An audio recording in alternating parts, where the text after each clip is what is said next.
The reality is that sometimes we overextend ourselves. We put too much on our plate, and there is a cost to every yes that you make.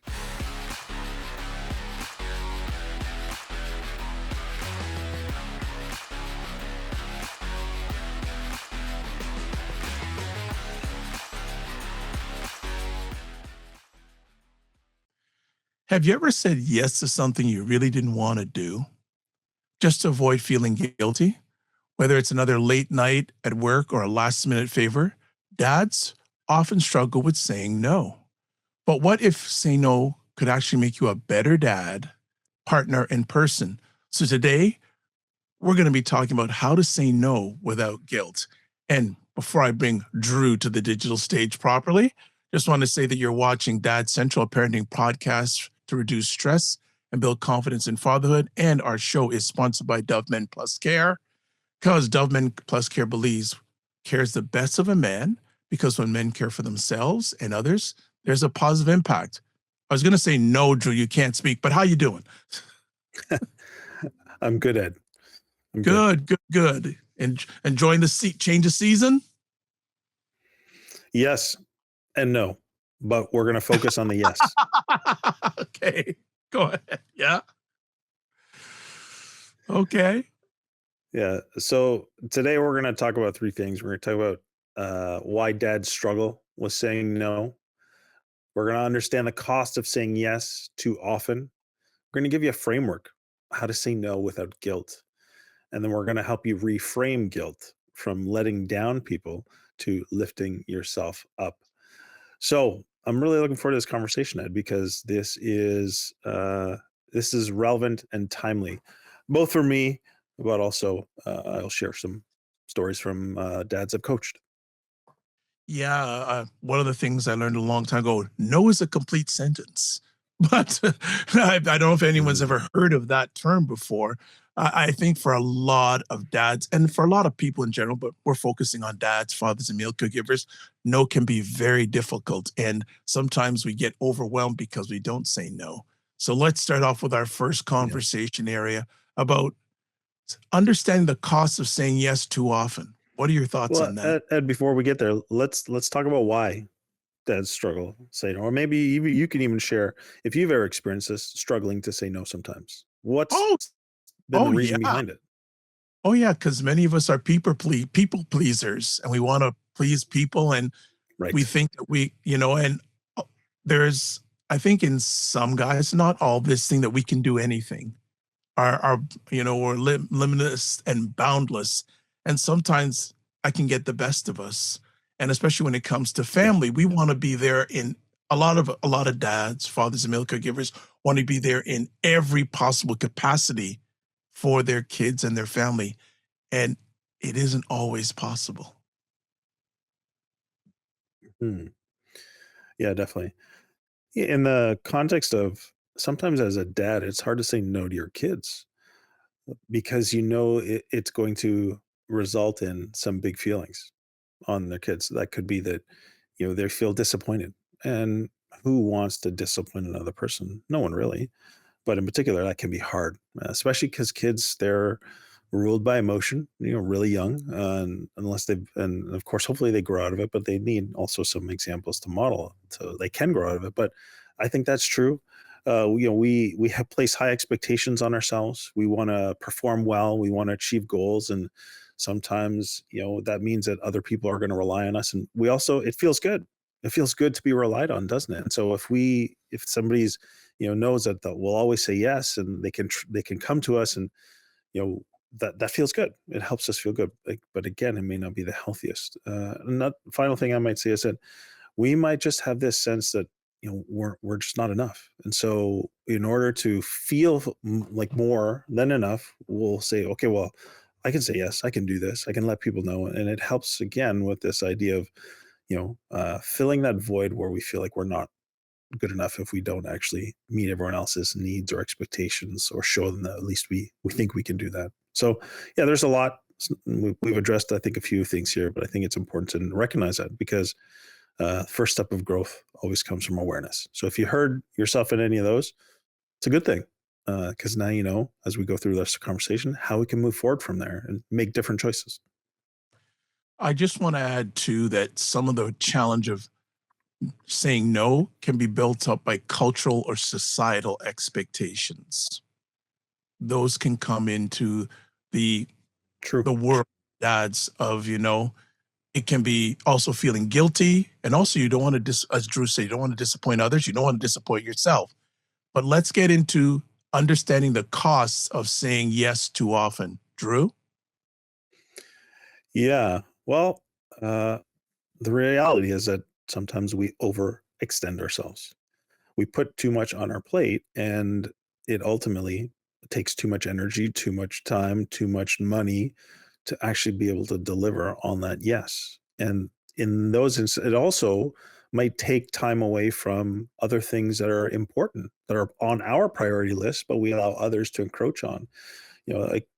That could be, let's say it's work. They say, hey, we need you to go do this, or we want this extra time. And you don't want to say no, because it's work, and there might be cultural, like within the work culture, there also could just be your feelings of, I want to make sure I'm doing a good job.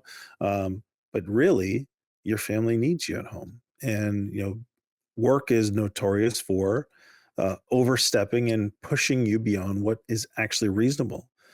Bosses sometimes, or organizations, focus on the bottom line, and that bottom line doesn't always necessarily equate to what's really best for you and your capacity to deliver. People are overstretched, they're put too much work on for what the role demands, and so you have to be mindful of that. Are you allowing others to simply steal from what is yours and what you have identified as an important priority? So ultimately, if you do that perpetually, it leads to things like burnout. It leads to bitterness and resentment. If it leaches into the other areas of your life, when you feel overburdened and stressed at work, it's pretty challenging to separate that when you actually get home. It's important, and you want to try and do that, but sometimes if you're habitually taking on too much, it's taking away from that home life. So I think that's important, and those lines aren't easily identified sometimes. And so it is important that you learn, though, there is a cost to every yes that you make. And Ed, you've got a couple things you can add in here. Yeah, I think also, and it's a word that comes up in a lot of our shows, is the word boundaries. And we got to establish really be intentional in establishing boundaries because we want to difference the supportive versus being stretched too thin. So we need to establish those boundaries hard and fast because if you don't, I know Drew has spoken to many dads. I spoke to many dads that are burnt out, and let alone they're not good to themselves. They're not good to their family and their kids. So having those boundaries is, I think, a critical piece of this show and also in life. So Mhm. that that's what I'll add before we move on to the next segment. Unless you want to add anything to that, Drew. I'll just quickly share, someone I'm coaching now is clearly identifying that he uh, has said yes to too many things too often, and he's becoming self-aware of what's driving that, but he has noticed that it's really affected his energy, his joy, his focus. What it pulled him away. He was a person who previously had spent a lot of time on personal growth and had really loved and enjoyed and had achieved significant things early on in his life because he was so focused on that. But with these next stages of life and him wanting to say yes, to serve and to be, a blessing to others, without the check and balance in place, he's noticed how much it's actually derailed him over that time. So you know, he's he's felt the pain of it, but he is now course correcting and seeing the huge benefit in return. And even starting with simple small things, which I may talk about later, but we'll see. Let's move on. All right, let's talk about the framework. How to say no without guilt. What are your thoughts? Yeah. Well, in other areas, we've talked about the idea of stop, drop, and breathe. This is in terms of dealing with your kids and not reacting and yelling. but it's a similar approach here. When someone comes with that urgent, request and you feel the sense of pressure, I've got to respond, you actually don't. You can pause. So pause before letting that yes flow out of your mouth and simply fill it with a short statement. Let me check my schedule and then I'll get back to you. Okay. That's it. You don't have to fill anything else in more. And that's your window to pause. Say, I'll get back to you. I think that's important. Use honest and kind as well as reasonable language. You can say and acknowledge, I really want to help, but I don't have the time or energy right now. Doesn't mean you won't be able to help later. Doesn't mean that you're closing the door on them ever coming back to you. But that's a simple, kind way to say it. The other thing is, I mean, I think this is like the number one step, and we work through this when we're focused in walking through the dad's roadmap, our 5-stage developmental pathway. But you have to set priorities around your values. And what are those? Do you know your top 5 values? If not, you should work on that and get clear about that. So if family, if your rest, if your mental health, if your physical health, maybe your family is dealing with an unplanned situation and you really need time and energy at home or to support your partner or support your children. you know these are times when you need to acknowledge those things and say, I'm sorry, but right now my family really needs me, or right now my personal health is really taking a beating. I have to focus on that for the next period of time. So you need to do those things. And this one, I think, is one of the best ways and practical ways to move forward is practice saying no in low stakes situations. And here is an example from my coaching client right now. Often in his workplace, going for coffee is kind of like, hey, you want to, let's go grab a coffee. And this is a low stakes no, where he's learning to actually say, you know what, I'd love to come for coffee, but no, I'm not going to get a coffee, or I'll come with you, but I'm not going to get a coffee, because he's identifying the caffeine, and it actually causes him to be more stressed and more jittery, and he wants to drink water in place of it. So that's pretty low stakes. But the more that you practice it, he has noticed in the past week or two, by practicing, his no muscle is getting stronger and stronger. And he doesn't have those feelings of guilt that come along with it, because he recognizes it's connected to a value and something that he's really focused on. And it's making a big difference for him. I'm good to see And that you're. hop in there, but I think I dominated that. I took No, your no, airtime away. hey, no, I want to celebrate your success working with that father. You're getting positive movement, and that is really, really key. And again, that word of boundaries comes up again. Let me check my schedule and get back to you. We've got to set those priorities, because if you're not setting them for yourself, it's going to impact you probably in a not good way, not only yourself, but in the communication and the activities you're doing with family. You may get more groggy, you may sleep more.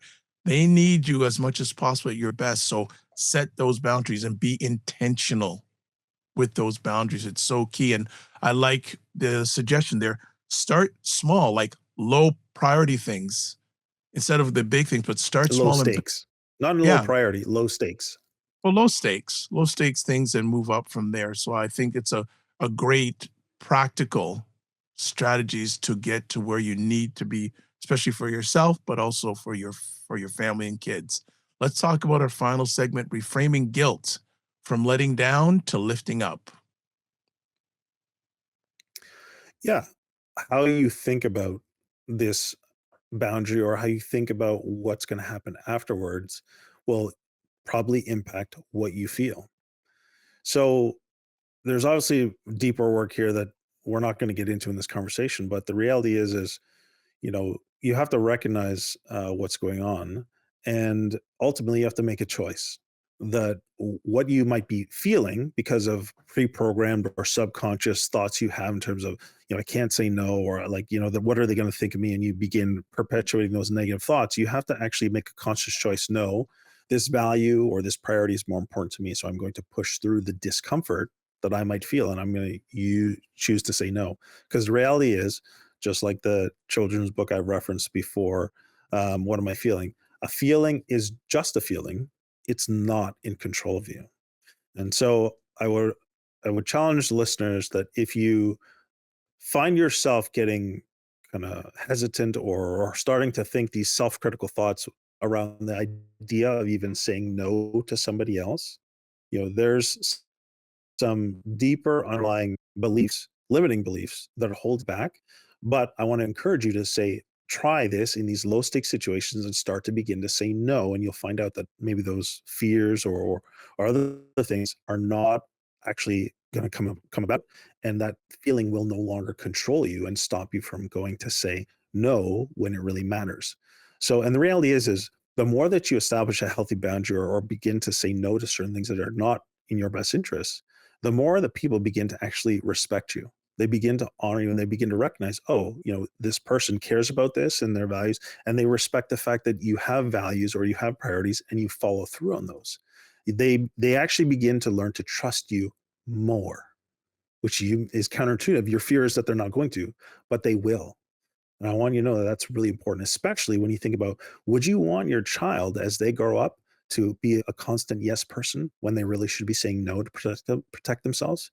Because if you don't want that, then the best way to help them get there is you have to do it first. You've got to show them that boundaries are healthy, they're respectful, and they actually help others learn to respect and trust you more. You can hop in Excellent. here, Ed. No problem. No, I think you covered it all, like teaching by example and reframing no as an act of love and responsibility. So don't feel bad Absolutely. saying no. It's act of love and responsibility. So I Yeah. think it's Love a to yourself, love to the other people who are important to you. absolutely 100%.